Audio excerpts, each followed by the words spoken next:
वो हमेशा भटकता रहता है। आइए एक कहानी के जरिए से हम आपको थोड़ा इसे समझाने की कोशिश करते हैं। एक गुरु अपने शिष्य को ध्यान साधना सिखा रहे, तभी एक शिष्य बोलता है, गुरुवर मैं कुछ समझ नहीं पा रहा, क्या मैं आपसे कुछ पूछ सकता हूँ? गुरु जी ने कहा, बिल्कुल पूछ सकते हो। शिष्य ने कहा, जैसे मैं पानी पीता हूँ तो मेरी प्यास बुझ जाती है, या कोई भी पानी पीता है तो उसकी प्यास बुझ जाती है, तो ये ध्यान के संबंध में ऐसा क्यों नहीं होता? जब हम आपके कहे अनुसार एक जैसा ध्यान करते हैं तो हम में से कोई पहले तो कोई बाद में तो कोई कभी भी ध्यान की स्थिति प्राप्त कर ही नहीं पाता। ऐसा क्यों होता है? जैसे पानी से सबकी प्यास बुझ जाती है, वैसे ही ध्यान से सबके ज्ञान चक्षु खुल जाने चाहिए, पर ऐसा नहीं होता है। गुरु जी ने कहा, कल किसी ने भोजन पर हमें आमंत्रित किया है, कल तुम मेरे साथ चलना, मैं तुम्हारे प्रश्नों का उत्तर वहीं दूंगा। अगले दिन दोनों गुरु शिष्य भोजन के लिए एक धनी व्यक्ति के घर पहुंचते हैं। धनी व्यक्ति की पत्नी उन्हें भोजन पर बुलाया था। गुरु और शिष्य भोजन करने बैठ जाते हैं। गुरु और शिष्य के साथ उस स्त्री का पति भी भोजन करने बैठा हुआ था। उसने अपने सभी नौकरों पर चिल्लाकर कहा, ये क्या बेकार सा भोजन बना रखा है? धनी व्यक्ति कहता है, इसमें कोई स्वाद नहीं आ रहा है। वह भोजन की थाली फेंक कर नौकरों से कहता है कि जाओ दोबारा ढंग का भोजन बना कर लाओ। धनी व्यक्ति की पत्नी उन दोनों गुरु शिष्य से क्षमा मांगकर उन्हें भोजन परोसने लगी। दोनों ने भोजन किया। गुरु ने अपनी थाली में 2 रोटी छोड़ दी। गुरु ने उस स्त्री से कहा कि बेटी, क्या तुम मुझे ये 2 रोटी बांध कर दे सकती हो? स्त्री ने उन रोटियों को बांध कर दे दिया। उसके बाद गुरु और शिष्य वहां से निकल गए। रास्ते में गुरु जी ने शिष्य से पूछा कि तुम्हें भोजन कैसा लगा? शिष्य ने कहा, भोजन तो अति स्वादिष्ट था, मुझे पसंद आ गया, मुझे भोजन करके बहुत अच्छा लगा। गुरु ने कहा, इससे अधिक तुम्हें और कुछ नहीं लगा? शिष्य ने कहा, इससे अच्छा और क्या लग सकता है? गुरुदेव, मेरी भूख मिट गई, मेरा पेट भर गया है। गुरु जी ने कहा, भोजन तो अच्छा था, फिर वो स्त्री के पति को भोजन पसंद क्यों नहीं आया?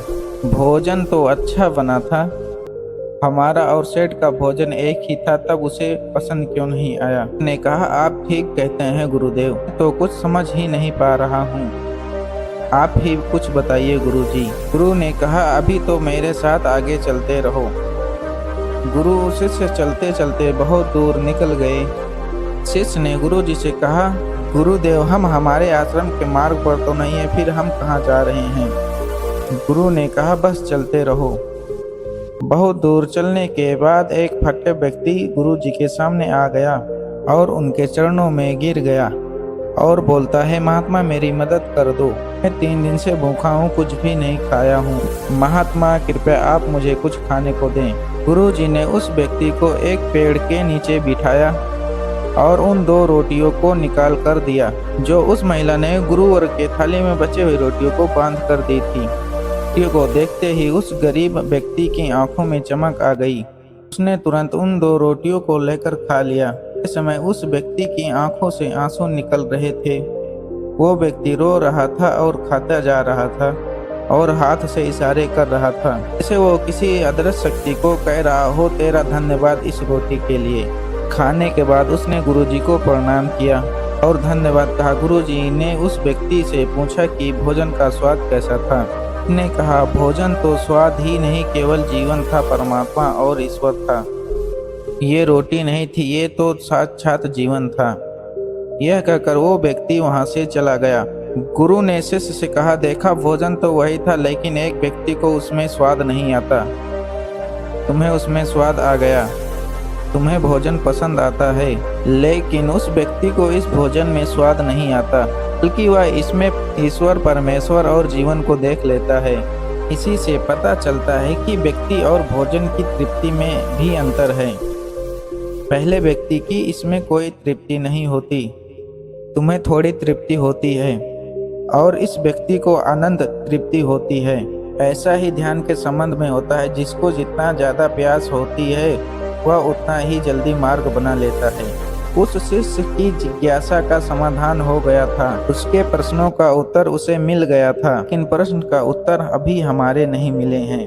प्रश्न था मन क्यों नहीं लगता।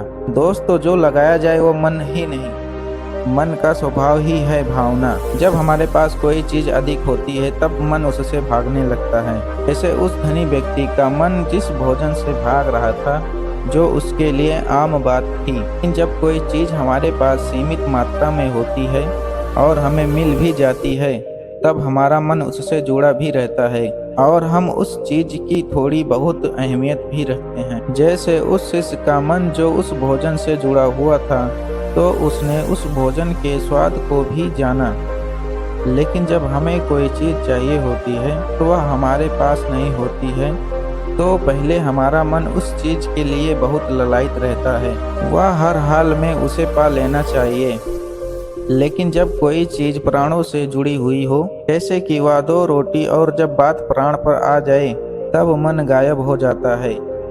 तब आप स्वाद नहीं देखते, भोजन का प्रकार नहीं देखते हैं, तब आपको सिर्फ भोजन चाहिए होता है। तब आप एग्रा हो जाते हैं भोजन के लिए। जो मिले उसी में आपको आनंद आ जाता है। स्वाद हो या ना, आपके प्राण अंदर तक उसे स्वीकार कर लेता है। और यह तब होता है जब मन नहीं होता। हम हमारे मन को लगाने की बहुत कोशिश करते हैं।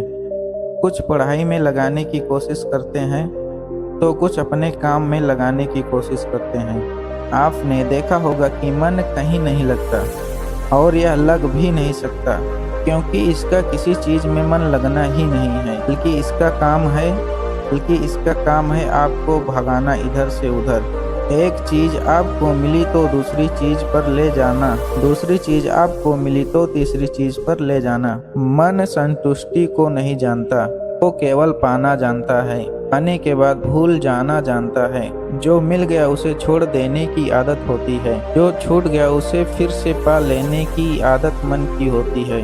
अपनी जिंदगी के पिछले हिस्से को देखें और जानें कि क्या आपका मन कहीं लगा है, कहीं रुका है, जब वह केवल आपको अभी तक भगा रहा है। अब सवाल आता है कि अगर मन का काम भागना या फिर भागना ही है तो क्या जिंदगी भर हम भागते ही रहेंगे? क्या हम कहीं रुकेंगे नहीं? जन्म से लेकर मृत्यु तक इंसान भागता ही रहता है। ध्यान से देखो तो जिंदगी ऐसे ही है। जन्म से लेकर मृत्यु तक इंसान भागता ही रहता है, कभी किसी चीज के पीछे तो कभी किसी दूसरी चीज के पीछे। लेकिन फिर भी कुछ इंसान अपवाद हो जाते हैं, फिर वो रुक जाते हैं, भागना बंद कर देते हैं, तब चीजें उनके पीछे भागती हैं, तब वो किसी चीज के पीछे नहीं भागते। इसका सबसे बड़ा उदाहरण स्वयं गौतम बुद्ध। हम आम लोग कैसे अपने जीवन में ठहराव ला सकते हैं, कैसे हम अपने जीवन में एक दृढ़ता ला सकते हैं, कैसे हम अपने जीवन में अपने मन को अपने आप नियंत्रित करने से रोक सकते हैं। और इसका एक ही रास्ता है, वो है ध्यान। ध्यान व्यवस्था लाता है, मन भागता है, ध्यान ठहराव लाता है, लालच देता है, ध्यान लालच को देखने की दृष्टि देता है। मन कहता है दूसरी चीज को पकड़ लो, ध्यान कहता है जो चीज मिला है उसे जान लो। ध्यान एक ग्रहता लाता है, लेकिन ध्यान को लेकर भी हम भ्रमित रहते हैं। ध्यान का मतलब आंखें बंद कर बैठ जाने को ही हम समझ लेते हैं। एक छोटी बच्ची बहुत अच्छी बांसुरी बजाती है। जब वो बांसुरी बजाती है तब उसके सुर में खो जाती है, तब उसका मन गायब हो जाता है। उसके प्राण केवल उसके बांसुरी की धुन में ही रम जाते हैं और यही उसका ध्यान बन जाता है। लेकिन ऐसा इसलिए होता है क्योंकि इस लड़की को उस बांसुरी में रस आता है, आनंद आता है, यही उसकी प्रकृति है। वो वही कर रही है जो वो हो सकती है। एक अध्यापक है, जब वो अपने छात्रों को पढ़ाता है तो उसमें खो जाता है। वो अपने प्राणों से उसे पढ़ाने का आनंद लेता है, उसमें रुचि है, उससे यही उसकी प्रकृति है। जब वो पढ़ा रहा होता है तब उसके मन में कोई हलचल नहीं होती। वह तब तक ना तो भूतकाल की बातें सोचता है, ना भविष्य काल की बातें। वो केवल वर्तमान के क्षण में ही रहता है और यही उसका ध्यान है। जो व्यक्ति जो है, अगर वो वहीं होने लगे तो उसमें स्वतः ही ध्यान घटित होने लगता है, एग्रह होने लगता है। लेकिन जब व्यक्ति कुछ होने की कोशिश करता है तो उसका मन हावी होने लगता है, एग्रहता टूट जाती है और तब हम भागते रहते हैं। सब कुछ पा लेते हैं तब भी सोचते हैं कि कुछ रह गया है, और ये अधूरापन कभी पूरा नहीं होता, क्योंकि जो आप हो सकते थे, जो आपकी प्रकृति थी, वो आप नहीं हुए। बाकी सब कुछ हो गए। ऐसे ही आप हमेशा अधूरे रह जाते हैं।